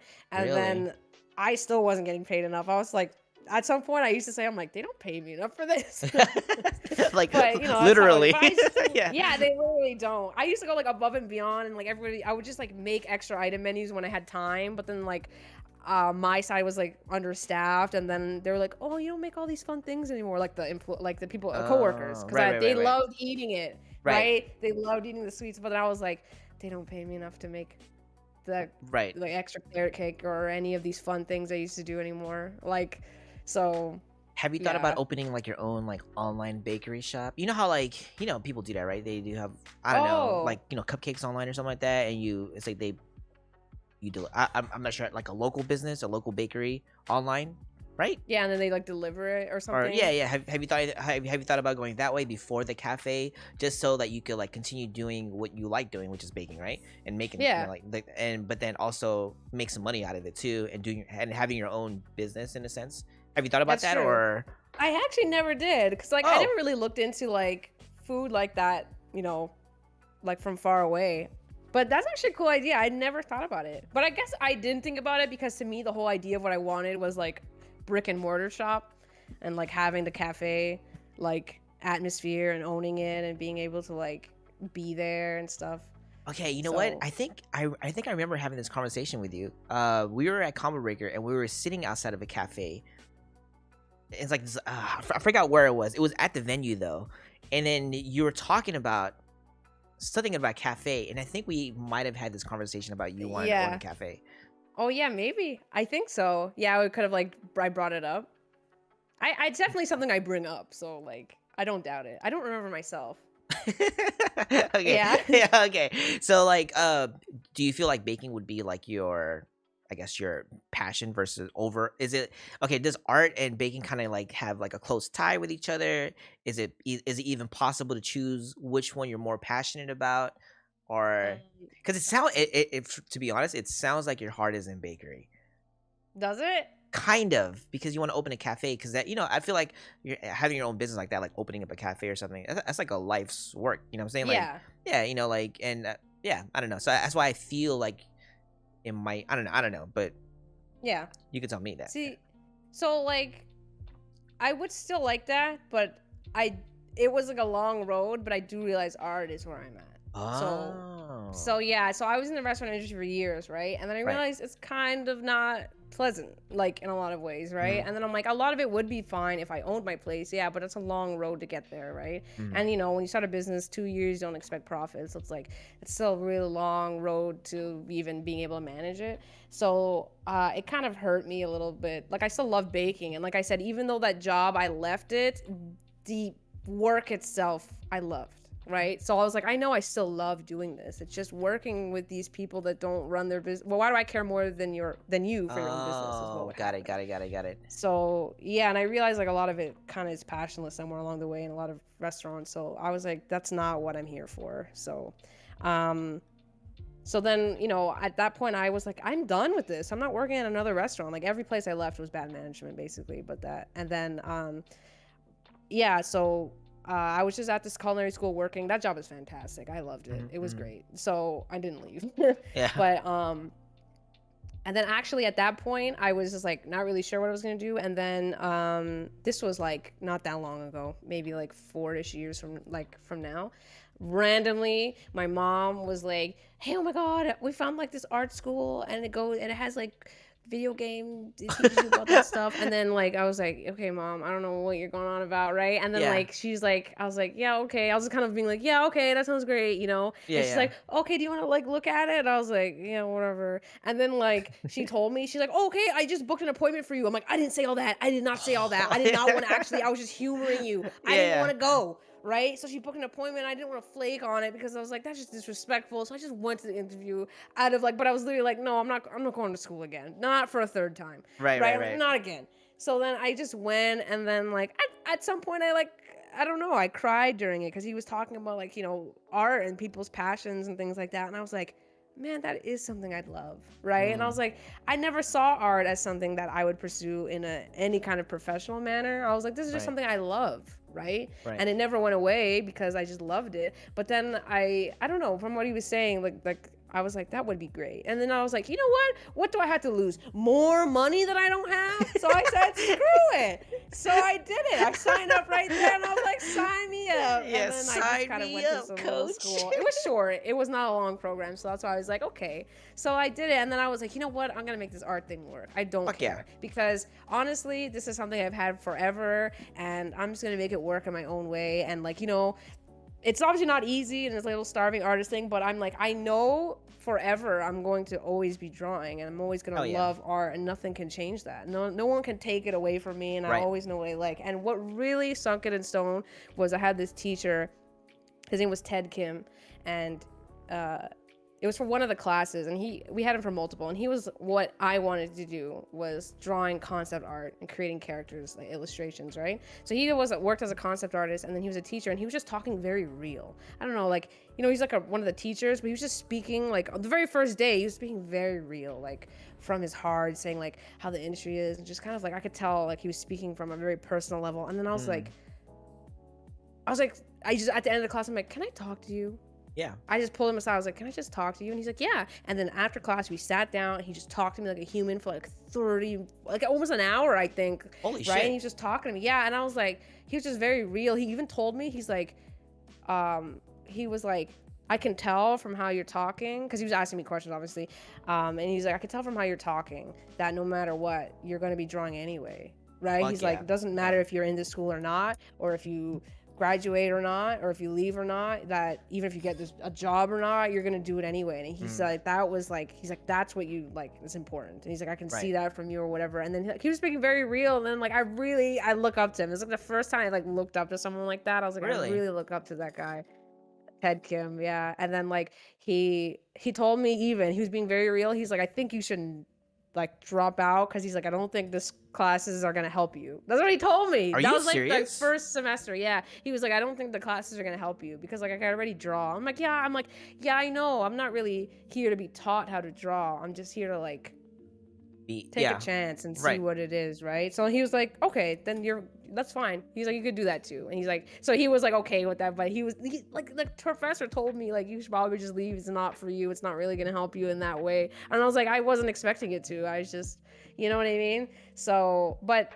I'm glad I went. It was a weird school, but like, because it was such a short program. It was like a year and a half. Oh, okay. But I met a lot of cool people, the classmates, the teachers. I met Ted Kim, so I was like, Right. yeah, and it you know, like school is weird. I love school. I love learning, right? But I don't think I have little brother and sister, and I don't tell them go to university. Really? I can't tell them that. You know what I mean? I wish I was told that in a way, because you know, a lot of stuff happened because I just went to school for blindly, right? But I don't regret any of it because, like, despite all that stuff, you learn things about yourself, and like, there's no amount of money or debt you can put me in that will not make that worth it. Like, finding who you are, like, so even though it was like a long road, I don't regret going to any school, even though I'll talk smack about certain ones, like the university I went to, or I was there for screw around. I'm like, man, why did they do that to me? You know what I mean? But like, it's all good now, and it's like, you know, you smile about things later. But like, honestly, all that stuff that you learn about yourself going to these things, and like, I think finding yourself is the most important. So you can't put like a dollar amount on it. So even though it's like whatever school debts, I'm like, I'm comfortable with who I am now, and I'm happy with who I am, and I found things that I love about me. So it's like, you know what? If I had to pay $20,000 to do that, take it. You know, so that's what I got from gems all tonight. Yes, for all those schools I went to. You know what I mean? So make it. You have to make stuff worth it. That's all. Right. Like, no matter what it is, you have to make it worth it. Yeah. Damn. So. I think that's the first time I actually like heard you talk about school like that. Oh, and yeah. But yeah, I mean, I feel you on that. There's no amount of money that could, you know. Yeah. You still spitting bars Honestly. over here. Yeah. So are you still in contact with Ted Kim, or like, you know, like if ever you need some guidance or anything like that, or anyone else? I did email him during COVID, but I went through a little funk during COVID, and I think I didn't. At some point, I think I wasn't the one that replied back. So I should. Now that you remind me, I probably should hit him up again, because honestly, I don't think he even really realized how much of an inspiration he was for me, which I don't think I told him. But you know, something I do want to say now that I think about it. It's like, yeah, I never forgot him. Like, I always think about his art, and he has such a unique art style. I'm sure, like, I just thought he was, like, everything he did, I was like, that is so cool. And he had, like, a family that he was so happy with. You could see he was so proud of his little daughter, and I was like, you know what I mean? And I was like, I like that this teacher is a person and not just, like, a, you know, like a teacher. A teacher, right. It's so crazy how, like, the people that just, like, are, like, who come in your life in passing, or without you even planning it, make the biggest impact in your life, and that could change the direction of your life. You know, one conversation, one chance, one risk, or whatever, blah blah, or one friend that you can make, or even like someone that you don't like, could also change your life in a way too. So that's really cool how you met Ted Kim, and it was like all unexpected, and you took that chance to say, hey, can we talk? And he said yes, and then he, you know. That's so important. I'm glad that you took that chance. I feel like, I don't know. Yeah, I'm really glad that you took that chance though. That was awesome. So I mean, like, so with that being said, do you think that if, you know, art is life. Yeah, pretty much. Art is life, right? If there was like one profession, it's not a sponsored game, you know, a fighting game player. It's not a baker. It's I want to be an artist. That's who you. That would be it. Yeah, that would be like life goals right there. Hell yes. That's so funny how that kind of like went into my next couple of questions, which is, you know, like, if there was like, you know, that one thing that you wanted to be, it would definitely be artist, and, you know, like, you know, all that stuff. Yeah, that'd be so dope. Hey, do you guys like concept art? Oh, are they still? They're over there? Yeah, can you see them? No, hey. I just feel like, man. You guys have questions for me, so that you want to ask her while she's here? Oh, here, come here, Jay. No. Jaywan has a question for you, Miso. Okay.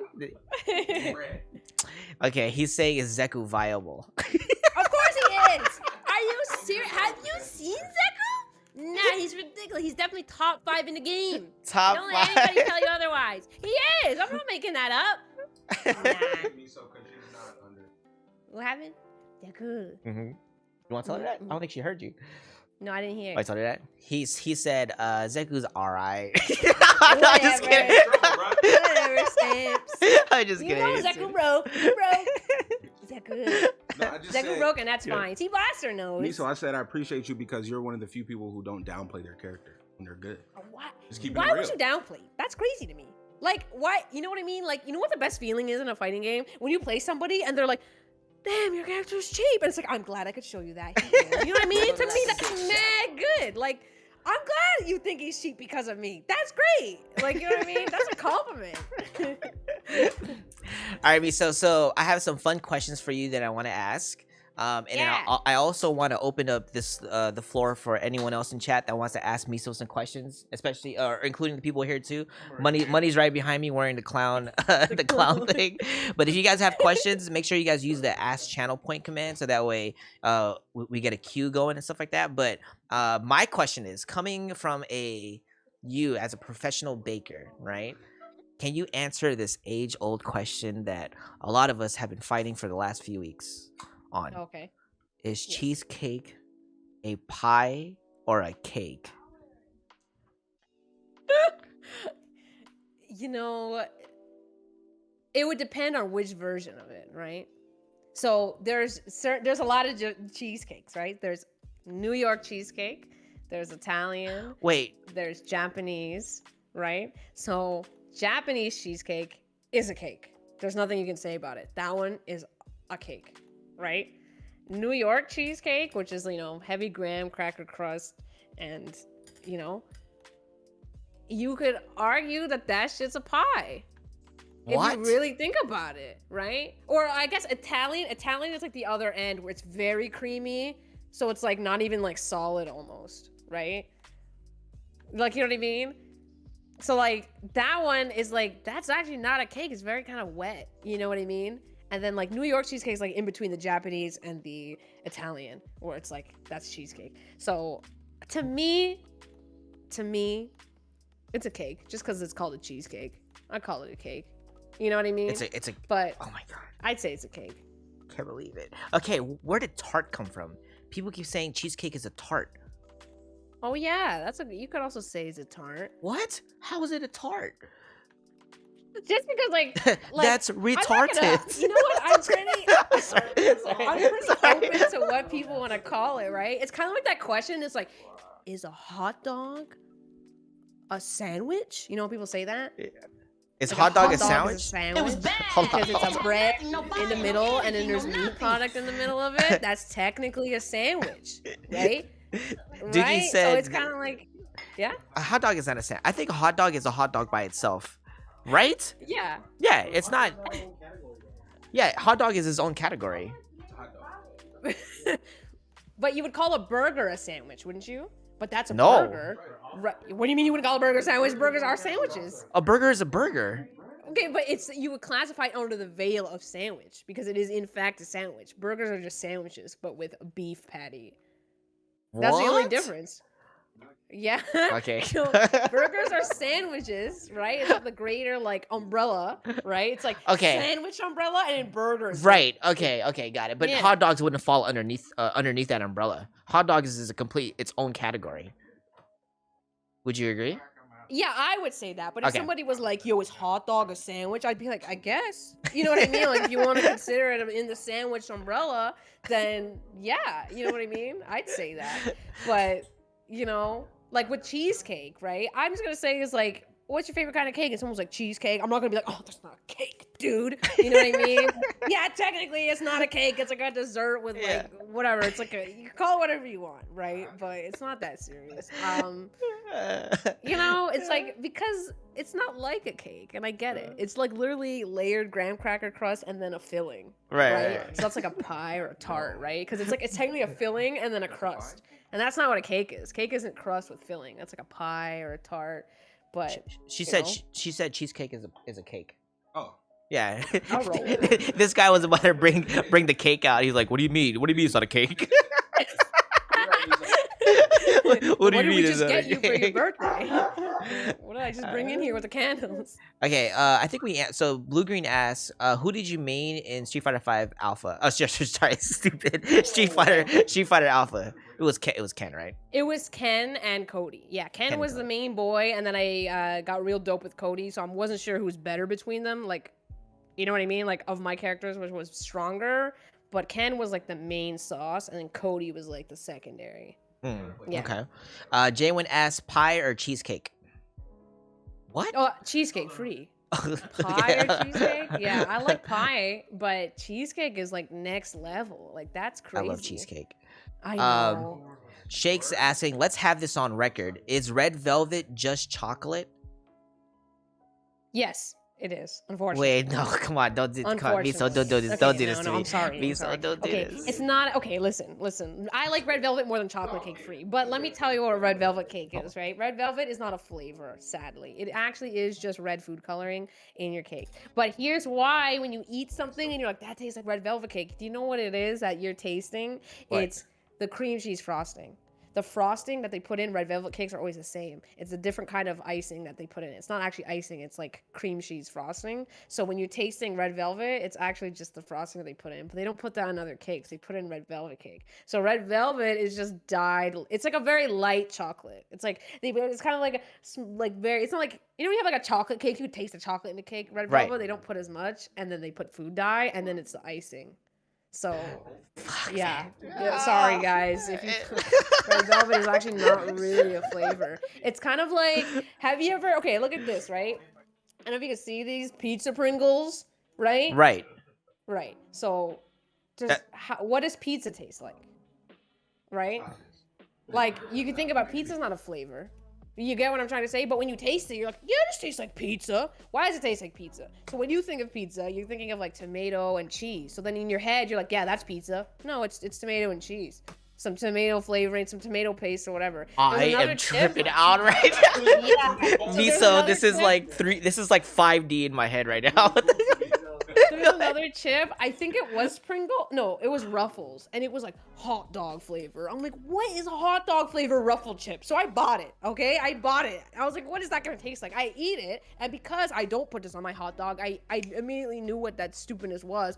It was basically like mustard. It was like mustard flavoring on the chip. And I was like, that's what you're going to call hot dog? But if somebody were to eat that, you'd be like, oh yeah, those taste like hot dogs. So that's like, yeah, because you know what I mean? It's like a common thing you put on your hot dogs. And it was very mustardy. But I was like, that's how people like think of these things or whatever. But it's the same idea with the red velvet. You just kind of like, you're associating a flavor with a thing. So red velvet is actually just a cream cheese frosting. And then you're like, oh, that's red velvet. I'm never going to look at flavors the same again. Holy shit. Like thinking about what it actually is. Oh, here's a funny story. At one of the restaurants I worked at, Yeah. we had we sold a lot of like pastries and stuff in there, right? And then we had red velvet pancakes, right? And I was like, wow. And they showed me, oh, this is how we played it. I'm like, gorgeous. They had the batter, and put the batter, you put 4 and you stack it like this. We used the red, we used strawberry sauce and whipped cream to dazzle it up, right? And then I was like, okay. And then one day they're like, okay, you make the batter. I swear to God, this is the batter for the red velvet. And the red velvet pancakes, by the way, were way more money than the regular pancakes. We got the batter and we poured it into a different thing and dropped food coloring. I swear to God. There wasn't even flavor. There wasn't even flavor. I'm like, that's demonic. That's demonic. So then, like, the only thing that made them red velvet pancakes were the color. And then we like decorated the plate with like strawberries and like strawberry sauce and like whipped cream. And I'm like, that's such a lie. I felt so bad. I'm like, that one is not even different batter. It's actually we food colored the regular batter. I was like, what? Is that what we're doing? Holy shit. And they charge more for that. They charge more. How much more? Was it like... It was like a couple like, but I still, can't remember. a couple It was bucks. way more. Yeah, it was more. Like, that place was overpriced anyway. But it was like, I was like, that's crazy. That's crazy. We're paying more for food for color. Well, I guess it was just that. Yeah, that's what it was. But I'm like, if people knew, I mean, there was more on the plate. Like, they still, we dress it up. But I'm like, come on. That's crazy. Shakes asks, what voice actors did you follow on Twitter? Oh, okay. So I followed, oh God, this was like in 2012, right? I followed Matt Mercer, J. Michael Tatum. I eventually followed J. Michael Tatum. That's not Channing Tatum, right? No. Oh, okay. This is the same last name, but I also followed, I think at the time, Ray Chase and Robbie Damon, and I think that was it. Are these voice actors for games, for anime? Yeah, J. Michael Tatum I knew him from a lot of anime. Okay. But then Matt Mercer was video games. Ray Chase, all the other ones were video games. Oh. But yeah, J. Michael Tatum was the only one that I knew from anime. I actually met him at a convention. So Oh, really? Oh, that's pretty dope. Yeah, I loved him. He's so sweet. Yeah. I love voice actors. I love meeting them. And Yeah. All right. Zarin asks, "What is your favorite special move and normal of all time in any fighting game?" Special move and normal. Okay. EX grab. I'm sorry. EX I'm just grab. kidding. I'm just kidding. Okay. I think my favorite normal. Oh, I gotta think of like every fighting game I've played. That's the thing. Like even I gotta go with favorite normal at the moment is Roundhouse by Young Zeku. That's too powerful. When you swing it down Roundhouse by Young Zeku, like the sweep. The hard kick, like standing hard kick. Yo, that sweep. Oh my god, that's your favorite. That's crazy. Hitting that sweep. Oh, Yeah, dude. Definitely. Big wiener. Was he flexing? Beefy wiener. He calls Zeku's standing medium punch Bro, sausage. That's a big sausage. Sausage? That's a Why? big sausage on I don't know. You gotta ask Stem Sayers. Sausage punch? Nah, That's not what it is. Yeah, I gotta go a young roundhouse. I think it feels too good to swing it. Kadachi asks, "This question is for Robiso. Pancakes or waffles?" God, I love them both. Okay, can I bring context? So for a standard breakfast, I'll make pancakes, but Belgian waffles are not on the same tier, right? Like, does that make sense? Like, okay, if you're going to a restaurant and it's like, would you like pancakes or waffles? Bitch, I'm gonna say pancakes every time, right? I'm like, I can make pancakes at home. Give me the waffles, right? By the way, I still make waffles at home. I'm just saying, but like, you know, like waffles are there's like a tier up. But then if you want to go with fancy pancake, that's a crepe, and crepes are better than waffles. So it's like there's tiers. It's like pancakes, waffles, crepes, you know? So I don't know. They're all good. I've never had Belgian waffles. The big ones that are like in 4? I've never had that before. Wait, so you just like regular what is a regular waffle? Like Eggos. I had Eggos. Oh, yeah, Eggos are below even refrigerator pancakes. Eggos? That's crazy. It's good. Eggos. Zarin asks, Zarin, I'm gonna fucking ban your ass. Thoughts on AM's use of sweep in Street Fighter 5, baby. I do not agree with the excessive use of this down and hard kick button. Miso, I mean, I have V trigger, all right? No, you didn't. Half the time you didn't. You just said that. I have V trigger. Oh my Maya, god. I see you in the chat. No, you can't hit the weasel. All right, guys. We'll take a couple more questions here.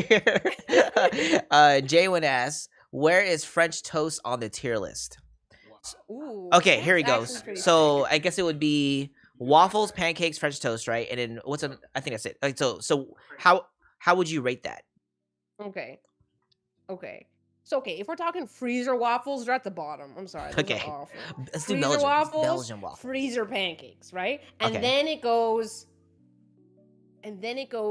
homemade pancake, and then it goes French toast, Belgian waffle, crepe. Cool. Restaurant pancakes. Yeah. Oh, you go ask her. You gotta pull up. What about restaurant pancakes? Snaps is asking, "What about restaurant pancakes, Miso?"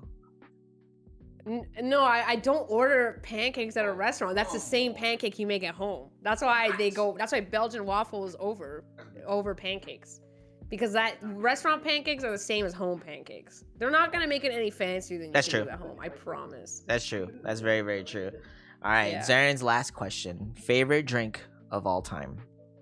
Favorite drink? What's your go-to drink Ooh. when you're thirsty? Besides water. Milk tea, dude. If I can get a What milk the tea with fuck? taro and pudding. That's your all-time. Yes. If I was able to just suck up some kind of drink all day, Right. I would definitely choose taro milk tea. Taro milk tea. Yeah. Wait, with pudding. Pudding. Yeah, I don't get with boba pearls. I think taro with the pudding is actually like that's Taro like the with best pudding. combination. It's Taro. really good. You can have it with boba also, but I think Yeah. pudding, it's like oof.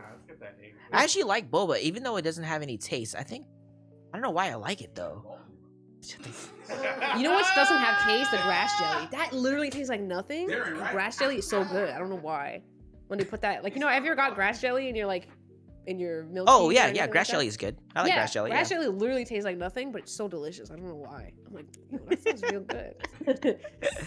All right, guys. Any questions for Miso? Yeah, I got a question. Oh, okay. Wait, hold on. Money Green has a question for you, Miso. Okay. Okay. So, Here, go. if you What can the only fuck? play one fighting game for the rest of your life, what are you taking with you to the desert island? Ooh. Okay, so I gotta think, right? What's immediately popping into my head is Soul Calibur 2. Wow. With I Link? feel like Soul Calibur is just one of those games that's like, Well, part 2, you literally. yeah, that's what I mean. It's one of those games you could literally just keep going. Like, I don't know. I think Soul Calibur 2, I think that is like such a gem. Soul Like, Calibur yeah. 2. Yeah. Wait, now I have a question. Okay. If Zeku wasn't in the game, who would you be meeting yeah. right now? I always think that, right? Because I'm like, I wouldn't be playing, but if in the weird way I was playing, I think honestly I'd be a Cody player. Yeah, I can I see think that. I'd be playing Cody. I can see that. Yeah, because Cody came out way after Zeku, right? I bought him because I love Cody already, right? From Right. Alpha and Street Fighter 4, and then I even played him just a little bit, like after Zeku was already there, and then I was always thinking about this after. I'm like either Cody. I can't say Minot because I haven't tried her like again, but Right. I think now I'd appreciate her more because they gave her more moves and like you don't have to just run people over with V trigger. She's more than this that. So I was like maybe Minot, but I think literally I think Cody. I would have been playing Cody. I can see Yeah. that actually. Cody's so much fun. Yeah, I know. he's a I lot like of him in fun. 5 too. I think Yeah. he's super good. He's dope. Miso, thank you so much for taking your Yeah. time to hang out with us and sharing all the stories. You had some really, really good stories. Holy shit. One of them made me cry, man. What the hell? No, I felt like fucking cry. And then it's also like setting up this whole birthday thank you cake for too. that assist. Yeah. Oh my gosh. Look at this It dude. was just the homie. You gotta say thanks to Stamps and Money Green and Stamps, Jay Winley. Money, They, Jay. like, Thanks, said guys. it. Yeah. Sammy. Cheesecake I want Factory some. here, babies. Directly from Amazing the interview factory as expected. of Yeah. cheesecakes. Aw, thank you. So you're amazing. Thank you so much. Yaku. Um, Yeah, no, thanks for having me. This was fun. Yeah, that was a lot of fun. I know. So I asked this question to like our community members and stuff. Who would you want to nominate someone that you would want to see or learn more about on here? You know, I don't know if they can do it. Okay. But I think having Captain and Logic on would be really dope. Yeah, I think I know she's busy, but because she does a lot of like, she does so much. Like she's doing music, she's on these schools, she's working. I think that'd be really neat. If she's able, I know she's busy, but I think that'd be neat. There you go, Logic. You got nominated. Let me know if you Yeah. want to do this. Yeah, I think it'd be cool. Cat will be super sick. Yeah, I could make that happen. Let's make it happen. Let's make it happen, Captain. Let's make it happen. Sorry. Huh? I think winter break is coming up. I'm not sure, but yeah, Captain, if you have time, we would definitely love to have you. But yeah, Miso, that was so dope. I'm gonna post like clips of this interview on social media and stuff, and I'll tag you. Okay. Because I feel like you had a lot of like awesome things to say, and your stories were super inspirational, and I feel like it should be shared. Because it definitely like inspired me a lot. So thank you for sharing. Really? Yeah, I mean like, cause like you went through the whole school phase. You went through like all these different avenues, but you still found where you want to be. And Yeah. I feel like a lot of people, like including me, are still trying to figure things out. Mhm. So like hearing your Yeah. story really inspired me. So thank you for sharing that. Aw. Yeah, of course. I'm Yeah. happy to hear that. All right, Miso, Yay. we'll close out here. But I'll tag Okay. you and all that good stuff. But thanks again for being here. And Yeah. yeah. Rise up, gamers! Rise up, Miso. Rise up, gamers. I've never heard you say that. Holy shit. Oh, I don't think I said it yet. I've never heard you say that. That's crazy. What channel are these going to be uploaded to? Probably the IRL channel, IRL gaming YouTube channel. But all right, Miso, thank you again. I will talk to you soon. You want to say bye to everybody? Yeah, bye everybody. Love Zeku, please. Zeku, Zeku. Bye, Miso. Bye. Yeah.